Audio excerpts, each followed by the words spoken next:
দিচ্ছে না। কেন এত রেগে যাচ্ছি জানেন? আপনারা কষ্ট পেলেন, বুকে ব্যথা পেলেন, যাদের মধ্যে ইলিম আছে, যারা আলেম উলামা, তারা রাতের অন্ধকারে কাঁদছে সমাজের অবস্থা দেখে, পরিস্থিতি দেখে। মাঝে মাঝে আমাদের গাড়িতে যেতে যেতে মোবাইল খুললে কওমের জন্য চোখে পানি পড়ে। কেন পড়ে? মুসলমান আর একটা বেঈমান এখন বর্তমানে কোনো পার্থক্য নেই। আমি একটা জলসাই বলেছি, ভারতে 30 কোটি মুসলমানের মধ্যে 10 কোটি মুসলমানই নেই, বেঈমান কাফের হয়ে গেছে। বেঈমান কাফের। যেমন আপনাকে বলে দিই, সমাজের বুকে এত জলসা পাড়ায় পাড়ায় হয়, ঠিক বললাম না ভুল বললাম? প্রত্যেক দিন পাড়ায় পাড়ায় জলসা হয়, গ্রামে গ্রামে জলসা। প্রত্যেকটা বক্তাকে জিজ্ঞেস করুন, যতগুলো ভাইরাল ভালো বক্তা আছে 365 দিনই খালি নেই। আমার রোজার আগের দিন পর্যন্ত ডেট খালি নেই। ঈদের দিন থেকে 1.5 মাস ডেট নাই, এখনো ডেট বুক হয়েই যাচ্ছে। কোরবানির দিন থেকে 15 দিন ডেট খালি নেই, তার মানে ডেট বুক হয়েই যাচ্ছে। সামনে বছর 26 সালের নভেম্বর ডিসেম্বর বুক চলছে আমার। তাহলে মানুষ কতটা অ্যাডভান্স! এইরকম আমি নয়, সব বক্তারই, যত বক্তা আছে সবারই হচ্ছে এই অবস্থা। তাহলে এত জলসা, এত মসজিদ, এত দাওয়াত ও তাবলীগ, এত মাদ্রাসা, সমাজের পরিবর্তন কি ঘটছে আপনাকে আমি দেখিয়ে দেব। 100টা জলসা কমিটির মধ্যে পশ্চিম বাংলায় 95টা জলসা কমিটি বেনামাজি, নামাজি পড়ে না। আমি বললে অনেকজনের গায়ে লাগবে, আমি কিন্তু হক কথা বলছি। শুধু জলসা দিলে হবে না, শুধু জলসা করে দিলাম হুজুর দিকে ডেকে, আর হুজুররা দোয়া করবে তুমি জান্নাতে যাবে, কোনো কিচ্ছুর দরকার নেই, তাহলে তোমার জানাই নেই। নবীজি সাল্লাল্লাহু আলাইহি সাল্লামের হাদিস, যার নামাজ নেই তার মধ্যে ইসলাম নেই। যার নামাজ নেই তার মধ্যে কি নেই বললাম? ইসলাম নেই। তাহলে তুমি বেনামাজি হয়ে কি করে তুমি মুমিন প্রমাণ করাবে? আজকে হাজার হাজার মুসলিম মহিলা বেঈমান কাফের সামনে হাঁটু গেড়েছে। আপনাকে আমি মোবাইল খুলে দেখিয়ে দেব, কোন জেলার ঘটনা বলবো না, ও মোবাইলে দেখে নেবেন কোথায় ঘটেছে।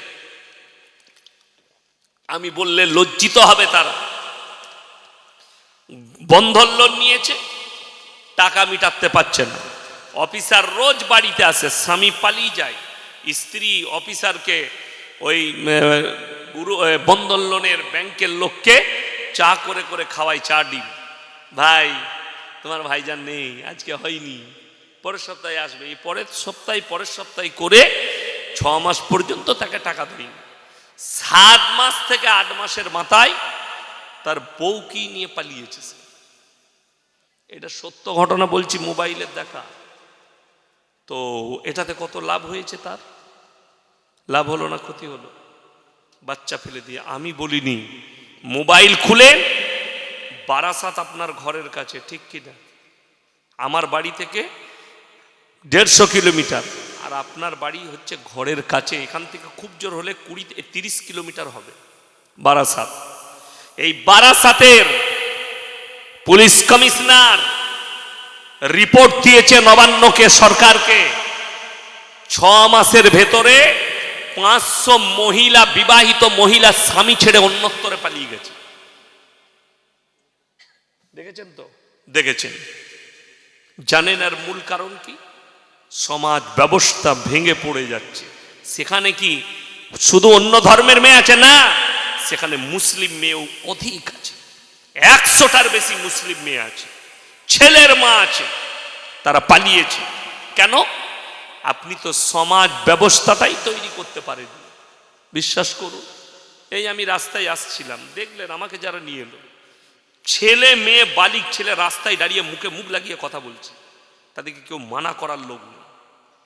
আমি গোটা পশ্চিম বাংলা লয়, ভারতবর্ষ ঘুরে বেড়ায়, গোটা বাইরের রাজ্যে তুই জলসা করি। আমি গেছিলাম ধানবাদ জেলা, ঝাড়খণ্ডের একটা জেলার নাম ধানবাদ, বড় রেল স্টেশন। ওই ধানবাদ জেলার মধ্যে একটা থানার নাম হচ্ছে চন্দন কিয়ারি, সেখানে একটা বড় গ্রাম আছে নডিহা। আমি জলসায় গেছি, সেই গ্রামে 1000-এর বেশি আলেম হাফেজ আছে, 1000 থেকে 1500 আলেম হাফেজ, বড় গ্রাম।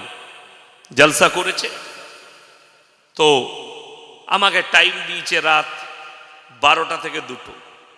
আমার সাথী, আমার বন্ধু, কাছের মানুষ, তিনি হচ্ছেন মুফতি মনজার আলম কাসমি, আমার বন্ধু, খুব ভালো মুফতি, যোগ্যপূর্ণ আলেম। তো স্টেজে, ওইসব জায়গায় স্টেজে বক্তব্য দিতে গেলে বহু আলেমের দম বেরিয়ে যাবে। 150টা আলেম হাফেজ ছিল স্টেজে, সেখানে বক্তারা বক্তব্য দিচ্ছে। তো বিশ্বাস করুন, আমি বিকেল 4টায় ঢুকেছি তার গ্রামে, মসজিদে গেলাম হেঁটে নামাজ পড়তে, মসজিদ থেকে এলাম রুমে এবং হেঁটে গেলাম রাত্রি 12টায় স্টেজে। আমি যতক্ষণ ছিলাম, মহিলা তো দূরের কথা, একটা 10 বছরের বাচ্চা মেয়েকেও রাস্তায় দেখতে পাইনি, না প্যান্ডেল আছে না মেয়েদিকে দেখতে পেয়েছি। আমি লাস্টে বললাম, ভাই आपका गांव का माहौल बहुत अच्छा। बोले हमारा गांव के औरत जलसे में नहीं जाती, घर में बैठ के सुनती है और ये लोग निकालती भी नहीं। আমি বললাম, তোমাদের পরিবেশ এত ভালো কেন? কি উত্তর দিল জানেন? এই গ্রামের পরিবেশের যারা নেতৃত্ব দেয় তারা হচ্ছে আলেম হাফেজরা। নেতৃত্ব দেয় ইমাম, আলেম, হাফেজ, এরা নেতৃত্ব দেয় যে সমাজ ব্যবস্থা কেমন করে চলবে। আপনি নেতৃত্ব ঠিক করতে পারেননি। আমাদের সমাজের লোক ইমামকে বাপের গোলাম মনে করে, করে না করে না? বাপের গোলাম। আরে ইমামকে রেখেছি, তুমি নামাজ পড়াবে, তোমার কাজ আজান দিবে, নামাজ পড়াবে, বাকি তোমার কাজ নাই। গ্রামে কি হচ্ছে আমরা দেখে নেব, বলে না? বলে না? লোকে বলে, কমিটি বলে। তো সেই গ্রামের পরিবর্তন কি করে আসতে পারে? গ্রামে একটা আলেম থাকলে সে নেতৃত্ব দেয় না, দেয় কে? অন্য একজন দিচ্ছে। আপনি নেতা কাকে সিলেক্ট করেছেন? মাতাল, গাঁজাখোর, জিনাখোর, এরা হচ্ছে সমাজের নেতৃত্ব। রাগ করবেন না, বাস্তব কথা বলছি। রাসূল সাল্লাল্লাহু আলাইহি সাল্লামের হাদিস তোমরা বুঝতে পারবে। কিয়ামতের আলামতের মধ্যে মারাত্মক আলামত, অশিক্ষিত মূর্খরা তারা নেতৃত্ব দিবে আর শিক্ষিতরা চুপচাপ বসে দেখবে। যার কারণেই তো অশিক্ষিত মুখ্যমন্ত্রী বলেই তো, শিক্ষা না থাকার কারণেই তো বিহারের মুখ্যমন্ত্রী নীতিশ কুমার মেয়েটার হিজাব ধরে টেনেছে, অশিক্ষিত বলে। তারপরে দেখলাম রুবিকা লিয়াকত বলে একটা মুসলিমদের অ্যাঙ্কার আছে, তার একটা বক্তব্য দেখে আমি হাইরান হলাম যে কতটা অকাট মূর্খ হলে এই ভাষা বলতে পারে। তিনি বলছেন মুসলিম মহিলারা তারা পর্দা করবে। बोले मुसलमान लड़की अपने आप को ढक लेती है, मुंह को ढकती है। तो बोले अगर पर्दा करना ही है तो अल्लाह दुनिया में जब भेजा तो पर्दा करके भेज सकते थे। এটা জানেন কোন মূর্খর কথা? গরু গাধা তো এরকম ভাষা বলবে না। এরা কোথা থেকে শিক্ষা অর্জন করেছে জানি না। যদি এটাই সত্য হয় যে আল্লাহ জন্ম থেকে কেন একটা মেয়েকে পর্দাশীল করে পাঠালো না, তাহলে জন্ম থেকে আমরা ন্যাংটো হয়ে এসছি না কাপড় পরে? কথা বলে না? কাপড় পরে এসছি ন্যাংটো, তাহলে কাপড় কেন পরছিস? তুই ন্যাংটো থাক, আল্লাহ যেভাবে পাঠিয়েছে ওইভাবে থাক। কথাটা ঠিক কিনা বলুন? যে যেভাবে আল্লাহ পাঠিয়েছে ন্যাংটো পাঠিয়েছে, তো ন্যাংটো গো। শুনেন, এই মূর্খ শিক্ষিত দিকে, শিক্ষিত মূর্খ দিকে জিজ্ঞেস করুন, যারা নারীর পর্দার উপরে কথা তুলছে, ইসলামের উপরে কথা তুলছে, ইমানদারির সঙ্গে বলুন তো আদিম যুগের ঘটনা কে কে পড়েছেন? হাত তুলেন। স্কুলে সবাই পড়েছি না পড়িনি আদিম যুগের ঘটনা? সেখানে কি লেখা আছে? বাঁদরটা বাদ দাও, ওটা তো ওদের গাঁজাখুরি কথা। কলকাতায় আলিপুর চিড়িয়াখানায় 20 বছর বাঁদর ভরা আছে, এখনো মানুষ করতে পারেনি। ওগুলো গাঁজা খেয়ে লিখেছে। মেন কথা যেটা লেখা আছে, মানুষ কাপড় পরতে জানতো না, এটা সত্য। গাছের ছাল পোশাক ছিল, গাছের পাতা পোশাক ছিল। মানুষ ধীরে ধীরে উন্নত লাভ করেছে, এটা ঠিক কিনা? মানুষ পায়ে হেঁটে কলকাতা যেত, আপনাদের দাদুর বাবরা, ঠিক বললাম না? যারা আমার বাপের বয়সী আছে, পায়ে হেঁটে কলকাতা যেত। তখন গাড়ি ঘোড়া ছিল না। এখন আমরা পারবো পায়ে হেঁটে যেতে? যেতেই পারবো। আমি আমার কথা বলছি, মিনিমাম গলসি থেকে 12 কিলোমিটার হেঁটে গেছি আমি পড়ার জীবনে। বিয়ে বাড়ি একটা, আমার নিজের ফুপুর ননদের বিয়ে ছিল। তো আব্বা বললে তোমরা চলে যাও বিয়েতে। 3 ভাই, ছোট ভাইকে নিয়ে যাইনি, আমরা 3 ভাই গেছি, বড় ভাই, মেজো ভাই আর আমি। ফুপুর বাড়ি 12 কিলোমিটার হেঁটে গেছি। এখন যখন মনে পড়ে না, তো মনে হয় যে না, আমি হাঁটি নাই মনে হচ্ছে। ওই রাস্তাটাই এখন আমি বাইক নিয়ে যাই, 4 চাকা নিয়ে যাই, মনে হয় না।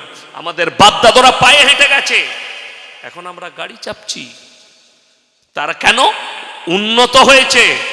রাস্তাঘাট যেটা দেখছেন, রোড এই পাকা ছিল না কাঁচা ছিল? কাঁচা ছিল। আমাদের বর্ধমান ডিস্ট্রিক্টের মধ্যে কয়েকটা গ্রামের কাদা বিখ্যাত ছিল। তখন আমার বাপ চাচারা জানে, অনেক গ্রামে কাদা হতো 1 কোমর করে। তো এক হচ্ছে আমার বাড়ির পাশে শিরোডাই, যেখানে সিদ্দিকুল্লাহ চৌধুরী সাহেবের ভাইয়ের শ্বশুর গ্রাম, শান্তিবাগ শিরোডাই। আর একটা হচ্ছে আমার শ্বশুর গ্রাম ভোতা, গ্রামটার নাম ভোতা। ওইখানে বিখ্যাত 1 কোমর করে কাদা হতো। মোষ ঢুকে গিয়ে মারা যেত, মানুষ মারা যেত কাদায় ঢুকে গিয়ে। এখন সেগুলো তো রোড, এখন তো পাকা, উন্নত লাভ করেছে, মানুষের কাছে পোশাক এসছে। আল্লাহর রাসূল সাল্লাল্লাহু আলাইহি সাল্লামের হাদিস কত সত্য। কিয়ামতের পূর্বে বর্বরতার যুগের পাপগুলো আবার মডার্নিং হয়ে ফিরে চলে আসবে। এখন জানেন, যে যত বেশি ন্যাংটা হবে সে তত বেশি ভাইরাল, ঠিক বললাম না? যে মেয়েটা যত পোশাক ছোট পড়বে সে তত ভাইরাল। আপনি মোবাইল খুললে, এখন খোলার বাচ্চা ছেলেদিকে আমরা মোবাইল দিতে নিষেধ করছি কেন? অনেক যুবক সে তার বিবাহের পূর্বে তার যৌবনটা শেষ করে ফেলছে এই মোবাইলের দ্বারা। কেন? ন্যাংটো নারীদের শরীর দেখছে আর হস্তমৈথনে লিপ্ত হয়ে যাচ্ছে, তার যৌবন কন্ট্রোল করতে পারছে না। আমি আমার পড়ার জীবন পর্যন্ত মোবাইলে হাত দিইনি, শেষ হওয়া পর্যন্ত। পড়া শেষ হয়েছে, তারপরে মোবাইল পেয়েছি, তাও ছোট মোবাইল। আমি যখন প্রথম মাদ্রাসায় পড়িয়েছি, ছোট মোবাইল। এখন বড় মোবাইল নিতে হয়েছে, অনেকগুলো কারণ আছে। মানুষের সঙ্গে টাকার ট্রানজাকশন, আধার কার্ড, ভোটার কার্ড। আগামীতে আমাদের বাপ চাচারা মরে যাবে, ওদের আর প্রয়োজন নাই, কিন্তু আমাদেরকে চিরজীবন মৃত্যুকাল পর্যন্ত তারপরে এই মোবাইলই ব্যবহার করতে হবে। টাকা বলে কোনো জিনিস থাকবে না, সব মোবাইলে অ্যাকাউন্টে থাকবে। আপনি খালি জানবেন আপনি 10 লাখ টাকার মালিক, কড় করে টাকা হাতে পাবেন না, সব ট্রানজাকশন হবে। কিয়ামতের আলামতের মধ্যে ওটা একটা আলামত। এই একটা পাপ যে আপনি ভুল করে পেরেছেন, আল্লাহ নামাজের পার্টিতে বলেন আল্লাহ ভুল হয়ে গেছে, ক্ষমা করে দাও। কোরআনে আছে আল্লাহ তাআলার কাছে সব থেকে প্রিয় বান্দা সে যে পাপ হয়ে যাওয়ার পরে আল্লাহর কাছে কাকুতি বিনীত করে, আল্লাহ আমার ভুল হয়ে গেছে। আল্লাহ সেই বান্দাকে সব থেকে বেশি পছন্দ করেন। জোরে বলুন সুবহানাল্লাহ। আপনি ক্ষমা চান। কোরআনে আছে সূরা ফুরকান 19 পারা, কেউ যদি সমুদ্রের ফেনার মতো পাপ করে ফেলে, কতটা বললাম? সমুদ্রের ফেনা, সেই বরাবর পাপ করে। কোরআনে আছে ইল্লা মান তাবা ওয়া আমানা ওয়া আমিলা আমালান সলিহা ফাউলাইকা ইউবাদদিলুল্লাহু সাইয়্যাতিহিম হাসানাত ওয়া কানাল্লাহু গফুরার রহিমা। কোরআন, হে আমার নবী বলে দাও, যারা তওবা করার মতো তওবা করবে, ইস্তেগফারের মতো ইস্তেগফার করবে, আল্লাহ আমি যা পাপ করেছি ক্ষমার যোগ্য নয়, কিন্তু আমি আজকে বুঝে গেছি এই কাজ হারাম, আমি করে ফেলেছি, আল্লাহ তুমি আমাকে ক্ষমা করে দাও। পাহাড়ের মতো, সমুদ্রের ফেনার মতো পাপ হলে আমি আল্লাহ সব পাপগুলো ক্ষমা করে অতটাই নেকি দান করে দেবো। জোরে বলুন সুবহানাল্লাহ। কিন্তু আপনাকে ওয়াদা করতে হবে, আল্লাহ জীবনে এই পাপ করব না। এই একটা পাপ গেল, যে ক্ষমা চায় ভুল হওয়ার পরে। মোল্লা শাহ আবরারুল হক সাহেব রহমতুল্লাহ আলাই, দাওয়াতুল হক হরদোই, উত্তরপ্রদেশ, তিনি একটা আরকানের কিতাব লিখেছেন। কিতাবটা আমার লাইব্রেরিতে আছে, খুঁজতে হবে কোথায় ঢুকে গেছি। খুব ভালো কিতাব, আমি পড়েছি পড়ার জীবনে। তিনি লিখেছেন, हर मुसलमान के लिए हर मोमिन लड़का और लड़की, একটা পুরুষ আর নারীর জন্য উচিত তারা যেন প্রত্যেক দিন মুরাক্কাবা করে। কি বললাম? কি কাবা? মুরাক্কাবা। মুরাক্কাবা মানে আপনি সারা দিন, সমাজে আমরা মিশি না, এও রান্না বান্না, একটা মেয়ে সারাদিন বৌমায়ের সাথে, শাশুড়ির সাথে, প্রতিবেশীর সাথে, আপনি বাজারে যাচ্ছেন, বন্ধু বান্ধব সকলের সাথে মিশছেন। আচ্ছা বলুন তো, চলতে ফিরতে ভাষার দ্বারা, ব্যবহারের দ্বারা, আখলাকের দ্বারা, চরিত্রের দ্বারা, নিয়তের দ্বারা পাপ হয় না? হয় না? পাপ হয়ে যায়। নিয়ত খারাপ করলেন, পাপ হয়ে গেল। ব্যবহার, কেউ কি ভাষা খারাপ করে দিলেন, আপনার পাপ হয়ে গেল। মুরাক্কাবা মানে সন্ধ্যাবেলায় এশার নামাজ পড়ে নিরালায় বসতে হবে। নিরালায় বসে মাথা নিচু করে আপনি ভাববেন নামাজের পাটিতে যে আল্লাহ আজকে সারাদিন আমার কতগুলো পাপ হয়েছে। যে পাপটা মনে পড়বে সঙ্গে সঙ্গে ইস্তেগফার করা, আল্লাহর কাছে ক্ষমা চাওয়া। আর যে ভালো কাজটা, নেক আমলটা মনে পড়বে, আল্লাহ তুমি আমার দ্বারা করিয়েছো, আমার ক্ষমতা নাই, এই নেক কাজ আমার দ্বারা করিয়েছো, আল্লাহর শুকর আদায় করা। সারাদিনের পাপটা ক্ষমা চাওয়া হলো, আপনার শুকর আদায় করা হলো এশার পরে। এরপরে আপনি উজু করে কালমা পড়ে ঘুমাবেন। ওই অবস্থায় মৃত্যু হলে জান্নাত কনফার্ম। জোরে বলুন সুবহানাল্লাহ। কবর আসান হয়ে গেল। কবর আসান হলে কিয়ামতের ময়দান আসান হয়ে গেল। চলুন আমার ভাই, আমার বন্ধুগণ, আর একটা পাপ যেটা আল্লাহ ক্ষমা করবেন না, সেই পাপীকে মিলাদ পড়াও, দান করো, দোয়া করো, পৃথিবীর সব হুজুরকে ডেকে দোয়া করুন, আল্লাহ ক্ষমা করবেন না। সেই পাপীটা কোনটা? যে হারাম জানার পরে, যে অবৈধ জানার পরে জিদ করে করে করে। আপনি বলুন তো, সুদ হারাম না হারাম নয়? আচ্ছা, এটা ম্যাক্সিমাম মুসলমান জানে না? জানে না? জানে। এরপর অনেক লোক সুদ খায়। আপনাদের এখানে খায় না? খায় না? সুদখোর নাই? নাই, আলহামদুলিল্লাহ। যদি থাকে লুকিয়ে সুদখোর থাকে তো শুনেলেন। হারাম জানার পরে যে ব্যক্তি সুদ খায় সে যেন আল্লাহর সঙ্গে যুদ্ধ ঘোষণা করে দিল। আচ্ছা, আল্লাহর সঙ্গে যে যুদ্ধ ঘোষণা করবে সেই লোক আর মুমিন থাকতে পারে না। আচ্ছা, কোনো ব্যক্তি ধরেলেন এমন কাজ করছে যে কাজের দ্বারা মায়ের সঙ্গে জিনা করার পাপ হবে, সেই লোক মুমিন থাকতে পারে না। নবীজির হাদিসে আছে, কেউ যদি একবার সুদ খায় নিজের আপন জন্মদাতা মায়ের সাথে 36 বার জিনা করার সমান পাপ হবে। বলুন নাউজুবিল্লাহ। এই হারাম জানার পরে কোন মুসলমান যদি বলে আল্লাহ আমি জানতাম না যে সুদ খাওয়া হারাম, সুদ খাওয়া এত বড় পাপ, মায়ের সঙ্গে জিনা করার সমান পাপ, আল্লাহ তুমি আমাকে ক্ষমা করে দিও, আর জীবনে সুদ খাবো না, এই লোকটা আল্লাহর কাছে দাম আছে। আর যে বলবে, আমাদের সমাজে কিছু লোক আছে, মৌলবীরা বলছে বলুক, ওদের বলা কাজ, হুজুররা বলবে, আমরা আমাদের কাজ করে যাই, আমি সুখে আছি, সুদ আমি খাবো না। আপনাকে দেখিয়ে দিই, আল্লাহ রসুল সাল্লাল্লাহু আলাইহি সাল্লামের হাদিসটা, আমার কথাগুলো কানে নিবেন না, কান দিয়ে যদি শুনেন এই কানে বেরিয়ে পালিয়ে যাবে, দিলের কান দিয়ে শুনেন। কেন এত রেগে যাচ্ছি জানেন? আপনারা কষ্ট পেলেন, বুকে ব্যথা পেলেন, যাদের মধ্যে ইলম আছে, যারা আলেম উলামা, তারা রাতের অন্ধকারে কাঁদছে সমাজের অবস্থা দেখে, পরিস্থিতি দেখে। মাঝে মাঝে আমাদের গাড়িতে যেতে যেতে মোবাইল খুললে কওমের জন্য চোখে পানি পড়ে। কেন পড়ে?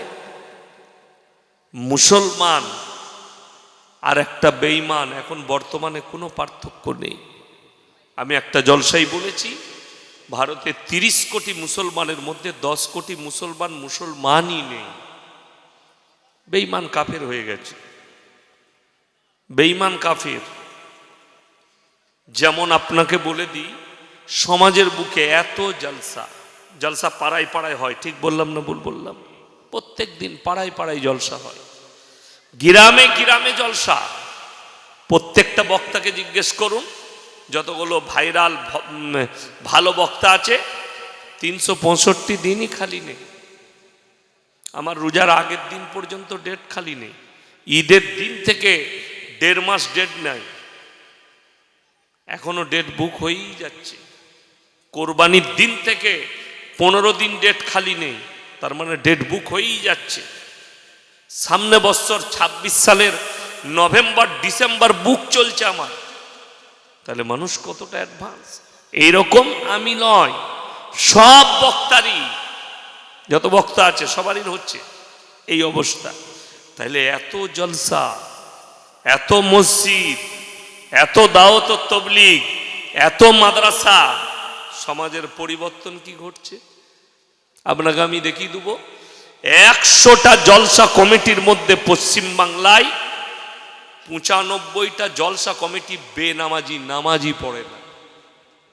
আমি বললে অনেকজনের গায়ে লাগবে, আমি কিন্তু হক কথা বলছি। শুধু জলসা দিলে হবে না, শুধু জলসা করে দিলাম হুজুর দিকে ডেকে, আর হুজুররা দোয়া করবে তুমি জান্নাতে যাবে, কোনো কিচ্ছুর দরকার নেই, তাহলে তোমার জানাই নেই। নবীজি সাল্লাল্লাহু আলাইহি সাল্লামের হাদিস, যার নামাজ নেই তার মধ্যে ইসলাম নেই। যার নামাজ নেই তার মধ্যে কি নেই বললাম? ইসলাম নেই। তাহলে তুমি বেনামাজি হয়ে কি করে তুমি মুমিন প্রমাণ করাবে? এ তো নবীজির হাদিস। আগে চলুন, কোরআন শোনাবো আমি একটু পরে, যে কোন নামাজিরা, কোন বেনামাজিরা জাহান্নামে যাবে। কোন বেনামাজি একদম সরাসরি জাহান্নামে যাবে, কোন বেনামাজিরা, ওটা আমি দলিল দেবো কোরআন থেকে। এখন আমি বক্তব্য রাখছি, ওই জায়গায় যাব। বর্তমানে আপনি তাকিয়ে দেখুন, আমাদের সমাজের কিছু লোক মনে করে আমি মুসলিম ঘরে জন্ম নিয়েছি আর আমি মোটামুটি গরুর মাংস খাই, আমি মুসলমান ঘরে থাকি, আমার বাপ নামাজ পড়ে, আমার মা নামাজি, মানে আল্লাহর রহমতে আমি একদম ক্লিয়ার। আমি নামাজ না পড়তে পারে, বাপ তো পড়ে, মা তো পড়ে, অসুবিধা নেই। আমাদের দেশে তো জান্নাতের আশা করে বেনামাজিরাও বসে আছে, জীবনে মসজিদ যাই না, কিন্তু তাদের জান্নাতের আশা আছে। কি করে যাবে? হুজুররা এসে দোয়া করবে, মিলাদ পড়াবে, তার মরে যাওয়ার পরে তার মিলাদ হবে 40 দিনে, হুজুরকে ডেকে তার নামে কোরআন খানি হবে, তার নামে এলাকার মাদ্রাসার তালবিলিম দিকে ডেকে কোরআন খতম করাবে, দিয়ে জান্নাতে রেডি।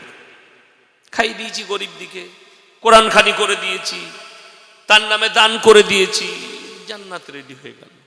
তো এইরকম যদি জান্নাত হয়, বিনা নামাজে, বিনা রোজায়, বিনা দিনদারিতে, বিনা তাকওয়ায়, জীবনে মসজিদে পা রাখেনি, আর যদি তাকে দোয়া করে জান্নাতে পাঠানো হয়, আমি কওমের কাছে, মুসলিম জাহানের কাছে, কওমের কাছে প্রশ্ন করতে চাই, তাহলে নবীজি সাল্লাল্লাহু আলাইহি সাল্লামের চাচা যান কি অপরাধ করলেন? কথাটা বুঝতে পারেননি? নবীজি সাল্লাল্লাহু আলাইহি সাল্লামের চাচা যান, তিনি কলমা পড়েছিলেন না পড়েননি? পড়েননি। নবীজি বলেছিলেন না বলেননি? হে আমার চাচা, নবীজির ভাষাটা শুনেলেন, হে আমার চাচা, আপনি একবার কলমা পড়লেন, আমি মুহাম্মদ আপনার ভাইপো আল্লাহর নবী, কেঁদে কেঁদে আল্লাহর কাছে তোমার জন্য ক্ষমা চেয়ে নেব। আচ্ছা বলুন তো, চাচা কলমা যদি পড়ে নিতেন আর নবীজি ক্ষমা চাইতেন, আল্লাহ ক্ষমা করতেন না করতেন না? করে দিতেন। চাচার উত্তর কি বেরিয়ে এলো জানেন? হে আমার ভাইপো, আমি যদি বার্ধক্যে কলমা পড়ি, লোকে বলবে মৃত্যু ভয়ে কলমা পড়ে নিয়েছে, আমার সম্মান চলে যাবে, আমি কলমা পড়তে পারবো। এরপর ইয়াসিন কোন ক্ষেতের মুলি যে তোমাকে বিনা দিনদারিতে, বিনা পরেশগারিতে, বিনা নামাজে, শুধু গরুর মাংস খেয়েছো, নামটা মুসলিম রেখেছো, দোয়া করে জান্নাতে দিয়ে দিবে? তোমার বিবেককে জিজ্ঞেস করো। সকলে বলুন হিদায়েতের মালিক কে? আল্লাহ। আল্লাহ কোরআনের আয়াত পাঠালেন নবীজির কাছে এই মর্মে, ইন্নাকা লা তাহদি মান আহবাবতা ওয়ালাকিন্নাল্লাহা ইয়াহদি মান ইয়াশা। হে আমার নবী, বলে দাও হিদায়েতের দপ্তরটা আমার আল্লাহর হাতে, আমি যাকে ইচ্ছা করব হিদায়েত দেবো। সবাই হিদায়েত পাবে না। আমি বলবো স্টেজে, আর গোটা গ্রামের লোক বসে শুনে, আল্লাহর কসম হিদায়েত পাবে না আল্লাহ না চাইলে। কথাটা বুঝতে পারেননি? আল্লাহ না চাইলে। যদি বলেন দলিল দেন, কোরআন খুলুন, আরো আমি কোরআনের দলিল দিচ্ছি। সূরায়ে বাকারার একবারই দ্বিতীয় পৃষ্ঠা। কত পৃষ্ঠা বললাম? দ্বিতীয়। ইন্নাল্লাযীনা কাফারু সাওয়াউন আলাইহিম আনজারতাহুম আম লাম তুনজিরহুম লা ইউমিনুন। হে আমার নবী, আপনি যত দাওয়াত দিবেন দেন, যত কোরআন শোনাবেন শুনান, কিন্তু যারা বেঈমান কাফের নেমোকারাম হবে, মানার নয়, তারা কখনো মেনে নেবে না। আল্লাহ নবী সাল্লাল্লাহু আলাইহি সাল্লাম এই কথা বলার পরে সঙ্গে সঙ্গে নবীজি কাঁদলেন, আল্লাহ কেন তারা আমার কথা, আপনার কথা শুনবে না, কোরআনের কথা মানবে না? আমার আল্লাহ উত্তর দিলেন, এক নম্বর, খাতামাল্লাহু আলা কুলুবিহিম। কুলুব মানে হচ্ছে হৃদয়। আমাদের সমাজে পাপ কিন্তু শুনেলেন, আপনি ভাববেন না যে ইয়াসিন সাহেবের পাপ হয় না, আমারও পাপ হবে। পাপের দুটো কোয়ালিটি আছে। কটা বললাম? দুটো। একটা অজান্তে হয়ে যায়, আর একটা জেনে পাপ। আমি ইয়াসিন জানি না, আমি ইয়াসিন জানি না। এই যেমন আপনাদের কাছে রাগ দেখালাম, আমি তো আপনাদের কাছে ক্ষমা প্রার্থী, যেহেতু হক রাখি, আমি আলেম, হক রাখি না রাগ দেখাবার? হক রাখি। তো আমি লাস্টে আপনাদের কাছে ক্ষমা চেয়ে নিতাম, ভাই ক্ষমা করে দিও, আমি রাগ দেখালাম, ভালোবাসি বলে রাগ দেখালাম, মহব্বত করি কমকে, ওই জন্য রাগ দেখালাম। এই একটা পাপ যে আপনি ভুল করে পেরেছেন, আল্লাহ নামাজের পার্টিতে বললেন, আল্লাহ ভুল হয়ে গেছে, ক্ষমা করে দাও। কোরআনে আছে আল্লাহ তাআলার কাছে সব থেকে প্রিয় বান্দা সে যে পাপ হয়ে যাওয়ার পরে আল্লাহর কাছে কাকুতি বিনীত করে, আল্লাহ আমার ভুল হয়ে গেছে। আল্লাহ সেই বান্দাকে সব থেকে বেশি পছন্দ করেন। জোরে বলুন সুবহানাল্লাহ। আপনি ক্ষমা চান। কোরআনে আছে সূরায়ে ফুরকান 19 পারা, কেউ যদি সমুদ্রের ফেনার মতো পাপ করে ফেলে, কতটা বললাম? সমুদ্রের ফেনা, সেই বরাবর পাপ করে, কোরআনে আছে ইল্লা মান তাবা ওয়া আমানা ওয়া আমিলা আমালান সলিহা ফাউলাইকা ইউবাদদিলুল্লাহু সাইয়্যাতিহিম হাসানাত ওয়া কানাল্লাহু গফুরার রহিমা। কোরআন। হে আমার নবী বলে দাও, যারা তওবা করার মতো তওবা করবে, ইস্তেগফারের মতো ইস্তেগফার করবে, আল্লাহ আমি যা পাপ করেছি ক্ষমার যোগ্য নয়, কিন্তু আমি আজকে বুঝে গেছি এই কাজ হারাম, আমি করে ফেলেছি, আল্লাহ তুমি আমাকে ক্ষমা করে দাও। পাহাড়ের মতো, সমুদ্রের ফেনার মতো পাপ হলে আমি আল্লাহ সব পাপগুলো ক্ষমা করে অতটাই নেকি দান করে দেবো। জোরে বলুন সুবহানাল্লাহ। কিন্তু আপনাকে ওয়াদা করতে হবে, আল্লাহ জীবনে এই পাপ করব না। এই একটা পাপ গেল, যে ক্ষমা চায় ভুল হওয়ার পরে। মোল্লা শাহ আবরারুল হক সাহেব রহমতুল্লাহ আলাই, দাওয়াতুল হক হারদোই, উত্তরপ্রদেশ, তিনি একটা আরকানের কিতাব লিখেছেন। কিতাবটা আমার লাইব্রেরিতে আছে, খুঁজতে হবে কোথায় ঢুকে গেছি। খুব ভালো কিতাব, আমি পড়েছি পড়ার জীবনে। তিনি লিখেছেন, हर मुसलमान के लिए, हर मोमिन लड़का और लड़की একটা পুরুষ আর নারীর জন্য উচিত তারা যেন প্রত্যেক দিন মুরাক্কাবা করে। কি বললাম? কি কাবা? মুরাক্কাবা। মুরাক্কাবা মানে আপনি সারা দিন, সমাজে আমরা মিশি না এও রান্না বান্না, একটা মেয়ে সারাদিন বৌমায়ের সাথে, শাশুড়ির সাথে, প্রতিবেশীর সাথে, আপনি বাজারে যাচ্ছেন, বন্ধু বান্ধব সকলের সাথে মিশছেন। আচ্ছা বলুন তো, চলতে ফিরতে ভাষার দ্বারা, ব্যবহারের দ্বারা, আখলাকের দ্বারা, চরিত্রের দ্বারা, নিয়তের দ্বারা পাপ হয় না? হয় না? পাপ হয়ে যায়। নিয়ত খারাপ করলেন, পাপ হয়ে গেল। ব্যবহার, কেউ কি ভাষা খারাপ করে দিলেন, আপনার পাপ হয়ে গেল।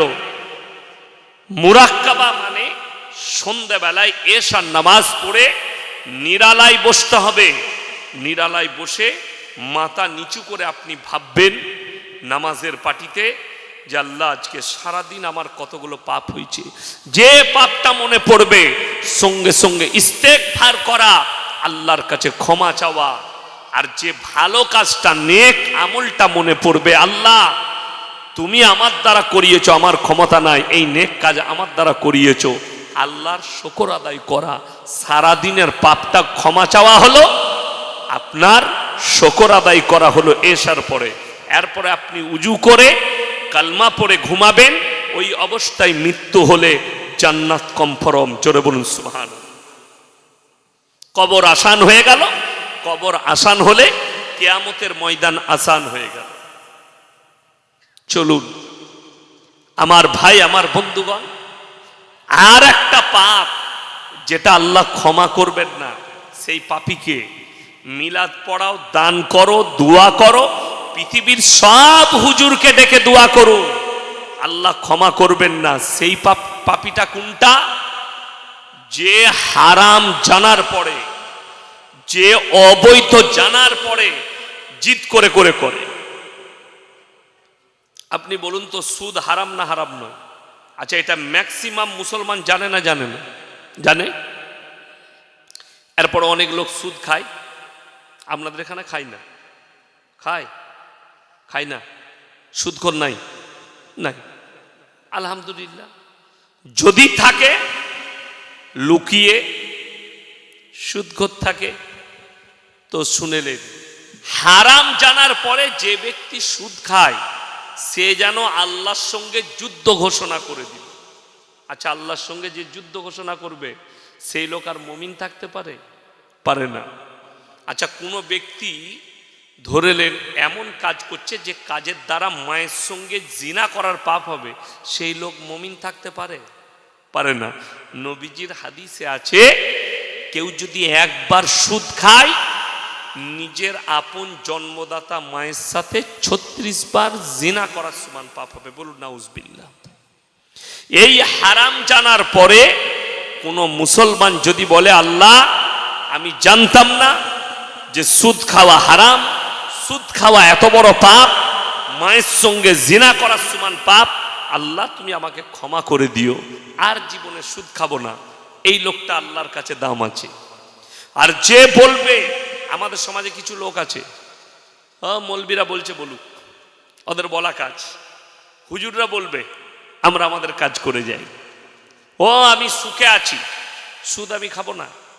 আপনাকে দেখিয়ে দিই, আল্লাহ রসুল সাল্লাল্লাহু আলাইহি সাল্লামের হাদিসটা, আমার কথাগুলো কানে নিবেন না, কান দিয়ে যদি শুনেন এই কানে বেরিয়ে পালিয়ে যাবে, দিলের কান দিয়ে শুনেন, গেঁথেলেন। আল্লাহ রসুল সাল্লাল্লাহু আলাইহি সাল্লামের মারাত্মক হাদিস, কিয়ামতের পূর্বে মানুষ রাত্রে বেলায় খানা খেয়ে ঘুমাবে। কখন বললাম? রাত্রে বিছানায় যাবে, সে যখন সকাল বেলায় উঠবে, কিছু মানুষের চেহারা হবে শুয়োরের মতো আর বাঁদরের মতো। নবীজি সাহাবীরা বললেন, ইয়া রাসূল আল্লাহ, সেই ব্যক্তিরা কারা? নবীজি বললেন, তারা ওই সমস্ত আমার উম্মত যারা হারাম জিনিসটাকে হালাল করে নিয়েছে, অবৈধকে যারা বৈধ করে নিয়েছে, এবং তারা নিজেদিকে নবীর উম্মত দাবি করছে, আশিকে রসুল দাবি করছে, অথচ হারাম জিনিসকে নিজের জন্য হালাল করে বসে আছে। আপনি হারাম জিনিসকে হালাল করতে পারবেন না, পৃথিবীর কেউ করতে পারবে না সুদ হালাল। এখন দেখুন, এত জলসা তো আমরা হুজুররা কেন কাঁদে শুনেলেন। জলসা করার পরে অনেক হুজুর কাঁদছে কেন? এত জলসা, এত মাদ্রাসা, এত দাওয়াত তাবলীগ, এত মেহনত, তারপরও আমরা নাকাম, বেঈমান কাফেররা কামিয়াবি লাভ করেছে। যদি বলেন কেমন করে? আজকে তো প্রত্যেকটা বাড়ি বাড়ি গ্রুপ লোন আর বন্ধন লোন ঢুকিয়ে ফেলেছে তারা। আপনাদের এখানে নেই তো? আছে। তাহলে তারা কামিয়াব। এখানে যদি স্টেজে আপনার কোনো বাপের বেটা মৌলবি আর হুজুর থাকে, গ্রুপ লোন আর বন্ধন লোনকে যদি হালাল করে দিতে পারে, আমি জীবন আর সমাজের বুকে কথা রাখবো না। এই ক্যামেরায় রেকর্ডিং হচ্ছে, আল্লাহর কসম খেয়ে বললাম, জীবন আর 24 পরগনায় দাওয়াত নেব না যদি কোনো বাপের বেটা 24 পরগনার মোল্লা মুফতি এটাকে হালাল করে দিতে পারে। অবাক লাগে। আপনারা একটা জিনিস লক্ষ্য করবেন, গ্রামের ইমাম মাতালকে রাখেন না একটা ভালো আলেমকে? কথা বলেন, ভালো আলেমকে, যে আমার যে ইমাম হবে সে যেন ভালো দিনদার হয়, আমলদার হয়, রাখবেন না? ওই জন্য তো মানুষ খোঁজ নেয়, ভাই কোথা থেকে পড়াশোনা করেছো, তার আকীদা কি, তার চলাফেরা ঠিক আছে কিনা, খোঁজ নেয়। আপনি একটা ইমামের খুঁজলেন যে ইমামটা ভালো কিনা, অথচ সেই ইমাম যাকে রেখেছ তাকে কোনোদিন জিজ্ঞেস করেছেন, ইমাম সাহেব আপনার বউ কি গ্রুপ লোন করে, আপনার বিবি কি বন্ধন লোন করে? যদি ইমাম সাহেব বলে ভাই এসব হারাম কাজ আমরা করি না, তাহলে তুমি কি করে করবে? মুক্তাদি হয়ে দাইয়ুস কোনোদিন জান্নাতে প্রবেশ করবে না। দাইয়ুস, দাইয়ুস কাকে বলা হয়েছে? যে নিজের বিটিকে, বিবিকে, বউকে, মাকে বেপর্দা করে রাস্তায় ঘুরায়, এ হচ্ছে দাইয়ুস। দাইয়ুস জান্নাতে যাবে না। আজকে হাজার হাজার মুসলিম মহিলা বেঈমান কাফের সামনে হাঁটু গেড়েছে। আপনাকে আমি মোবাইল খুলে দেখিয়ে দেবো, কোন জেলার ঘটনা বলবো না, ও মোবাইলে দেখে নেবেন কোথায় ঘটেছে। আমি বললে লজ্জিত হবে তারা। বন্ধন লোন নিয়েছে, টাকা মিটাতে পারছে না, অফিসার রোজ বাড়িতে আসে, স্বামী পালিয়ে যায়, স্ত্রী অফিসারকে ওই বন্ধন লোনের ব্যাংকের লোককে চা করে করে খাওয়ায়, চা ডিম। ভাই তোমার ভাইজান নেই, আজকে হয়নি, পরের সপ্তাহে আসবে, এই পরের সপ্তাহে করে 6 মাস পর্যন্ত তাকে টাকা দেয়। 7 মাস থেকে 8 মাসের মাথায় তার বউ কি নিয়ে পালিয়েছে। এটা সত্য ঘটনা বলছি, মোবাইলের দেখা। তো এটাতে কত লাভ হয়েছে তার? লাভ হলো না ক্ষতি হলো? বাচ্চা ফেলে দিয়ে। আমি বলিনি, মোবাইল খুলেন, বারাসাত আপনার ঘরের কাছে, ঠিক কিনা? আমার বাড়ি থেকে 150 কিলোমিটার, আর আপনার বাড়ি হচ্ছে ঘরের কাছে। এখান থেকে খুব জোর হলে 20-30 কিলোমিটার হবে বারাসাত। এই বারাসাতের পুলিশ কমিশনার রিপোর্ট দিয়েছে নবান্নকে, সরকারকে, 6 মাসের ভেতরে 500 মহিলা, বিবাহিত মহিলা স্বামী ছেড়ে অন্যত্রে পালিয়ে গেছে। দেখেছেন তো? দেখেছেন। জানেন আর মূল কারণ কি? সমাজ ব্যবস্থা ভেঙে পড়ে যাচ্ছে। সেখানে কি শুধু অন্য ধর্মের মেয়ে আছে? না, সেখানে মুসলিম মেয়েও অধিক আছে। 100টার বেশি মুসলিম মেয়ে আছে, ছেলের মা আছে, তারা পালিয়েছে। কেন? আপনি তো সমাজ ব্যবস্থাটাই তৈরি করতে পারেন। বিশ্বাস করুন, এই আমি রাস্তায় আসছিলাম, দেখলেন আমাকে যারা নিয়ে এলো, ছেলে মেয়ে, বালিক ছেলে রাস্তায় দাঁড়িয়ে মুখে মুখ লাগিয়ে কথা বলছে, তাদেরকে কেউ মানা করার লোক নেই। আমি গোটা পশ্চিমবাংলা লয়, ভারতবর্ষ ঘুরে বেড়াই, গোটা বাইরের রাজ্য তুই জলসা করি। আমি গেছিলাম ধানবাদ জেলা, ঝাড়খণ্ডের একটা জেলার নাম ধানবাদ, বড় রেল স্টেশন। ওই ধানবাদ জেলার মধ্যে একটা থানার নাম হচ্ছে চন্দন কিয়ারি। সেখানে একটা বড় গ্রাম আছে নডিহা, আমি জলসায় গেছি। সেই গ্রামে 1000-এর বেশি আলেম হাফেজ আছে। 1000 থেকে 1500 আলেম হাফিজ, বড় গ্রাম, জলসা করেছে। তো আমাকে টাইম দিয়েছে রাত 12টা থেকে 2টো। আমার সাথী, আমার বন্ধু, কাছের মানুষ, তিনি হচ্ছেন মুফতি মনজার আলম কাসমি, আমার বন্ধু, খুব ভালো মুফতি, যোগ্যপূর্ণ আলেম। তো স্টেজে, ওইসব জায়গায় স্টেজে বক্তব্য দিতে গেলে বহু আলেমের দম বেরিয়ে যাবে। 150টা আলেম হাফিজ ছিল স্টেজে, সেখানে বক্তারা বক্তব্য দিচ্ছে। তো বিশ্বাস করুন, আমি বিকেল 4টায় ঢুকেছি তার গ্রামে, মসজিদে গেলাম হেঁটে নামাজ পড়তে, মসজিদ থেকে এলাম রুমে এবং হেঁটে গেলাম রাত্রি 12টায় স্টেজে। আমি যতক্ষণ ছিলাম, মহিলা তো দূরের কথা, একটা 10 বছরের বাচ্চা মেয়েকেও রাস্তায় দেখতে পাইনি, না প্যান্ডেল আছে না মেয়েদিকে দেখতে পেয়েছি। আমি লাস্টে বললাম, ভাই आपका गांव का माहौल बहुत अच्छा, बोले हमारा गांव के औरत जलसे में नहीं जाती, घर में बैठ के सुनती है और ये लोग निकालती भी नहीं। আমি বললাম, তোমাদের পরিবেশ এত ভালো কেন? কি উত্তর দিল জানেন? এই গ্রামের পরিবেশের যারা নেতৃত্ব দেয় তারা হচ্ছে আলেম হাফেজরা। নেতৃত্ব দেয় ইমাম, আলেম, হাফেজ, এরা নেতৃত্ব দেয় যে সমাজ ব্যবস্থা কেমন করে চলবে। আপনি নেতৃত্ব ঠিক করতে পারেননি। আমাদের সমাজের লোক ইমামকে বাপের গোলাম মনে করে, করে না করে না? বাপের গোলাম। আরে ইমামকে রেখেছি, তুমি নামাজ পড়াবে, তোমার কাজ আজান দিবে, নামাজ পড়াবে, বাকি তোমার কাজ নাই। গ্রামে কি হচ্ছে আমরা দেখে নেব, বলে না বলে না? লোকে বলে, কমিটি বলে। তো সেই গ্রামের পরিবর্তন কি করে আসতে পারে? গ্রামে একটা আলেম থাকলে সে নেতৃত্ব দেয় না, দেয় কে? অন্য একজন দিচ্ছে। আপনি নেতা কাকে সিলেক্ট করেছেন? মাতাল, গাঁজাখোর, জিনাখোর, এরা হচ্ছে সমাজের নেতৃত্ব। রাগ করবেন না, বাস্তব কথা বলছি। রাসূল সাল্লাল্লাহু আলাইহি সাল্লামের হাদিস তোমরা বুঝতে পারবে। কিয়ামতের আলামতের মধ্যে মারাত্মক আলামত, অশিক্ষিত মূর্খরা তারা নেতৃত্ব দিবে আর শিক্ষিতরা চুপচাপ বসে দেখবে। যার কারণেই তো অশিক্ষিত মুখ্যমন্ত্রী বলেই তো, শিক্ষা না থাকার কারণেই তো বিহারের মুখ্যমন্ত্রী নীতিশ কুমার মেয়েটার হিজাব ধরে টেনেছে, অশিক্ষিত বলে। তারপরে দেখলাম রুবিকা লিয়াকত বলে একটা মুসলিমদের অ্যাঙ্কার আছে, তার একটা বক্তব্য দেখে আমি hayran হলাম যে কতটা অকাট মূর্খ হলে এই ভাষা বলতে পারে। তিনি বলছেন মুসলিম মহিলারা তারা পর্দা করবে, बोले मुसलमान लड़की अपने आप को ढक लेती है, मुंह को ढकती है, तो बोले अगर पर्दा करना ही है तो अल्लाह दुनिया में जब भेजा तो पर्दा करके भेज सकते थे। এটা জানেন কোন মূর্খর কথা? গরু গাধা তো এরকম ভাষা বলবে না। এরা কোথা থেকে শিক্ষা অর্জন করেছে জানি না।